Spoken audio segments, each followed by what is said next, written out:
In the deep recesses of the park, things are starting to get a little weird. Dolores' memory glitch begins to have some interesting effects on her actions, and Ford talks about his original partner in the park, Arnold. And Arnold's attempts at consciousness might be a big clue as what's happening to the hosts. It's Westworld, Season 1, Episode 3, The Stray.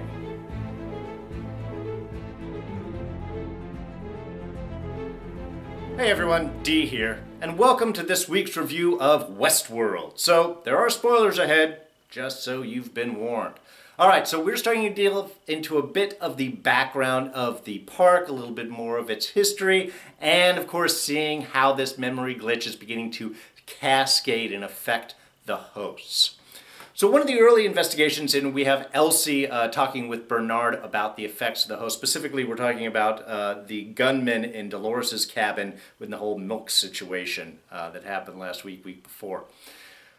And they're finding out that there's a couple of things that are going on here. One, the memory glitch for him is allowing him to remember the other hosts that played a part in his death in previous narratives. So he's remembering these hosts killing him, which is why he's going on his sort of revenge spree. But also that he is having a conversation with someone. Up in his head, there's no one else there, but this person is referred to as Arnold. It's a big mystery until Bernard gets a chance to talk with Ford a little bit and find out that Arnold was actually Ford's partner when the park was first formed. Arnold was very interested in the consciousness of the host, pushing things, didn't want to be just appearing human, wanting to be more and more like human, and began to create sort of a consciousness ideas as Ford draws out in that big pyramid there, as he's looking at its memory, improvisation, self-interest, and then some other act, the other act which they weren't able to actually get to before Arnold's mysterious death. Well, he doesn't get into specifics on it, but it does seem to be a suicide of some point that happened in the park. And the last stage that Arnold seemed to have been hitting onto was an idea, a philosophy of the voices in your head are actually the voices of God. Your own thoughts are not your thoughts, they are the voices of God's. And using that as sort of a beginning level to build upon until those thoughts could be accepted as the host's own thoughts. Of course, that can easily prescribe insanity, as it seems to have hit with the one host in the whole milk incident who seemed to be talking to someone else. And that is a real big concern. As Ford had pointed out, you've got two issues with this pursuit. One, do you really want the host conscious and aware of who they are and what the park is all about, considering that they are there to serve the guests, whether that be in a sexual standpoint, whether it be being killed, murdered, or anything in between, these extremes of stuff, do we really want them aware of it? And two, if you do have hosts that think that the thoughts, the programs in their head are the voices of God, that's a form of insanity. And that, you don't want a bunch of insane hosts running around the park either. So really, some interesting insights into this, and we can start to see obviously where the memory glitch starts to formulate here, and how the talking in the heads and the voices and all of that can be the start of either madness or an exponential explosion of consciousness. And of course, all this ends with the warning that Ford gives to Bernard about, remember that these hosts are artificial, they aren't real, they do not have consciousness. And this is actually really applicable because I think Ford is seeing what is going on with Bernard, whether he is aware of the visits that he's playing with Delores or not.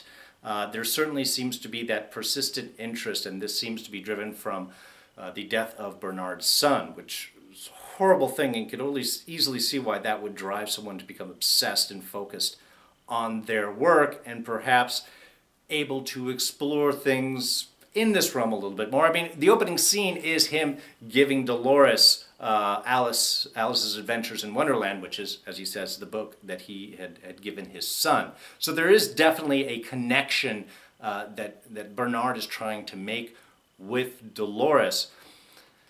But we also get to see here is this something, are the changes that's going on with Delores, is that part of something that Bernard himself has done? As he sort of remarked at the end of the episode, talking about, do I need to change you back or leave you where you are?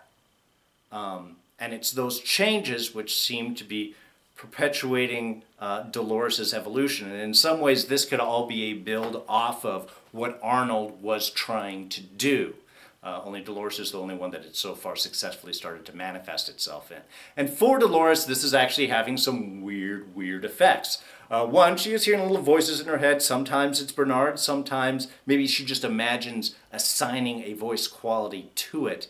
But there does seem to be some programming glitch that is going on. I mean, the opening scene, she pulls out the gun out of her drawer, puts it back, then looks back, and it's gone. Did she imagine it, or did she not? Even later on, when she gets shot by the other host in the whole attack on her farm after she shoots the other guy, which we'll get into in a minute, she is remembering previous incarnations of the narrative. She's remembering being shot and looks down, just bleeding, and then down again, and it's not there. She's remembering these past incarnations, these past narrative effects before they have been wiped. So this is starting to allow her to alter her behavior, to see things differently. Early on, that starts to manifest, I think, in her conversation with Teddy, when she starts talking about someday. Well, someday is what people use when it's never going to happen. Let's do it now. What if I don't want to stay here? What if I want to go? When she first brings that up, Teddy takes a long time to respond. You can see that it's almost like a programming error, like how do I improvise? How do I adjust to this changing circumstance? Because this is not something that Delores is supposed to do. Teddy's job is to keep Delores in town for the guests. That's what Ford informed him of. But Delores is starting to push in new and interesting directions, which Teddy may not really be applicable to do. Now, she can't change totally fast. She wants to learn to shoot, but she can't initially because it's not in her programming. Elsie sort of makes a comment later on when she's hunting around with Tubbs, is that people can't do what they're not programmed. That whole idea with the axe. That one group was stuck waiting for the guy that does the firewood because he's the only one programmed to handle the axe. So for Delores, it's the same thing. She's not programmed to use the gun, and yet, later on, when she is in the barn, when she's about to be raped again by that one host, she sees, she makes a difference, especially, again, seeing that this happened before, seeing the man in black coming to her, which is obviously something that's been happening, again, for a long time. Man in Black's been coming here for 30 years. Delores is the oldest host in the park, which means how many times has she been attacked and raped, not just by Man in Black, but by, all the other hosts as well. It's just part of the narrative that's going on. And so it's seeing that, affecting that, is allowing her to change, to move past her programming, which allows her to shoot him and then later on turn and run off, seeing how the narrative is supposed to play out, having those memories and taking off, which of course runs her into William and Logan at the very end of the episode, which will go off into whole new adventures. So this manifestation of the glitch looks like it's either going to drive the host nuts, or it's going to allow them that build and that consciousness. And that may progress. The answer is, was it Ford's programming? Was it his Reverie program that started this off? Or is this something that Arnold maybe hid in the program? Remember, they did say that the remnants of Arnold's programming is just in the command codes that they use for the hosts. All of the verbal stuff, wake up, go to sleep, improvisational mode only, all of those things, that's all from Arnold's original script. And that might still have remnants of his consciousness programming, which is now starting to manifest. Or the other thought is, did Arnold really kill himself? Has he been developing something in the far reaches of the park? I don't know. Questions that will be answered in coming weeks, hopefully. One just weird little note. Is it just me, or is it odd that they're always talking to the hosts while the hosts are naked? All of those repair modes.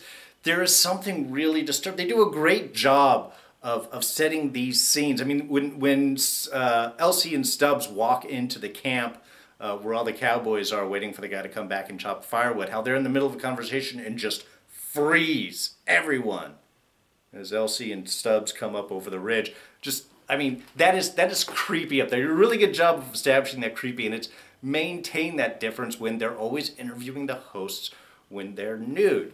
And I think Ford really points it out, and I think the idea behind this coming from Ford is it's to maintain that difference. If you cover them up like that one scientist did, or the one tech, that it is a consciousness. You are giving them something. You are giving them modesty. You are assigning an actual humanity to them by keeping them naked as just machines. It is denying their humanity, because of course they're just hosts.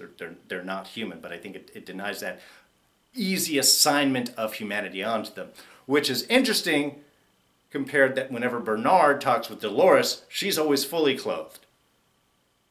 And he does seem to be impressing that idea of consciousness, what Ford was warning him about. You are making them more human by treating them more human. And this could be a pit of despair. This could be a false arena to fall into.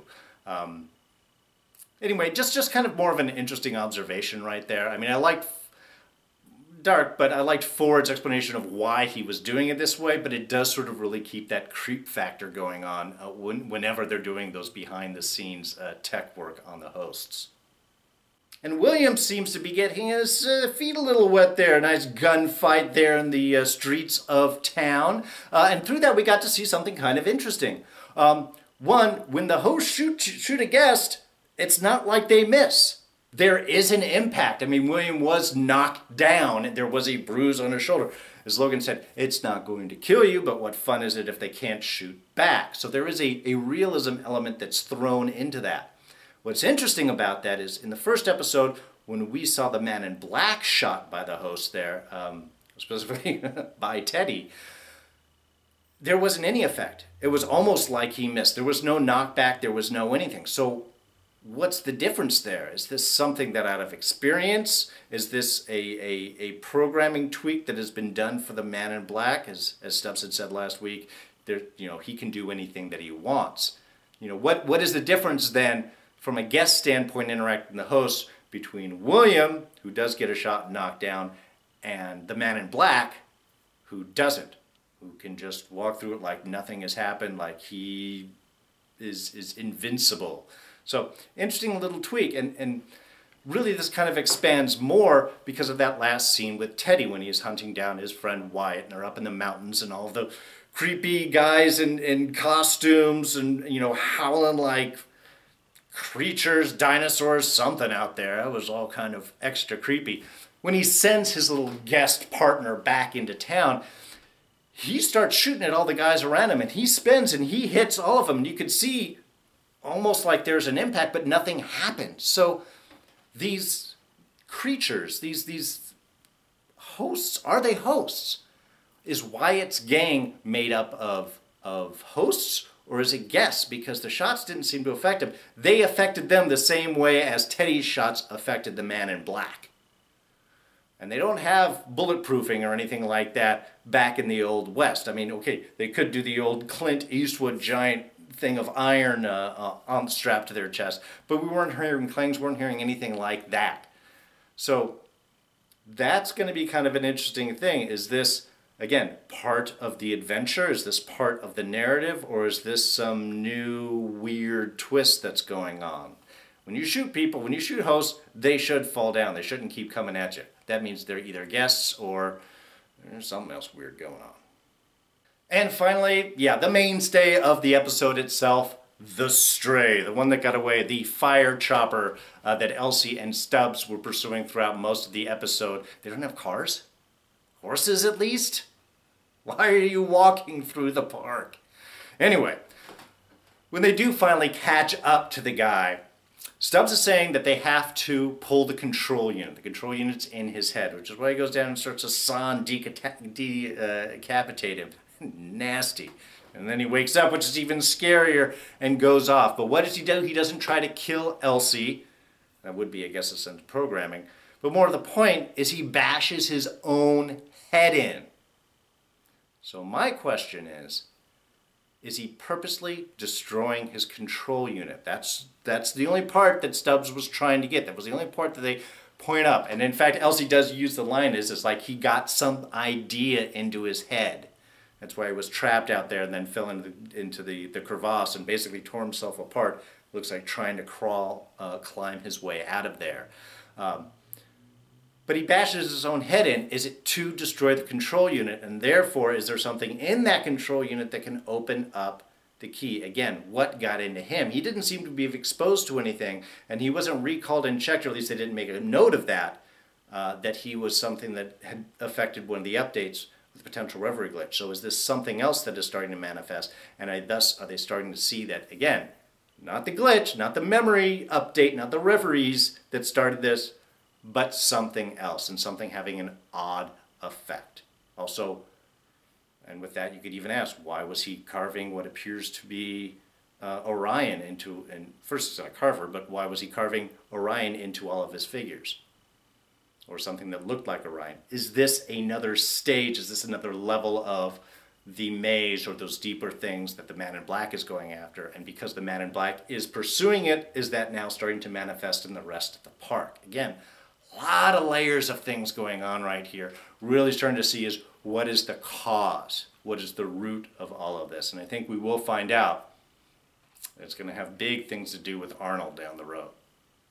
All right, so that is going to wrap us up for this week. I hope you enjoyed this review, and if you did, you go hit that like button right down there. I'd really appreciate it. You can hit the subscribe button right over here and come back for all of the rest of the reviews as the season goes on, as well as check out the other works that we do. Luke Cage, Agents of S.H.I.E.L.D., Walking Dead, which is starting up this next week. So a lot of good reviews coming up. If these are shows you like, hit that subscribe button, come back and check those out.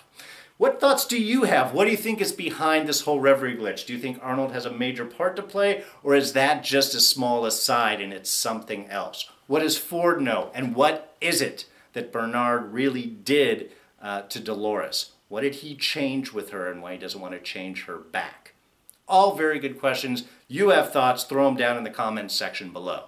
Now, you can always catch me on Twitter and Instagram. I'm at Darren Jakes. Other than that, like I said, I think we'll call it for the week. So, I am D, and I am out of here. I'll see you guys next week. Take it easy. Bye-bye.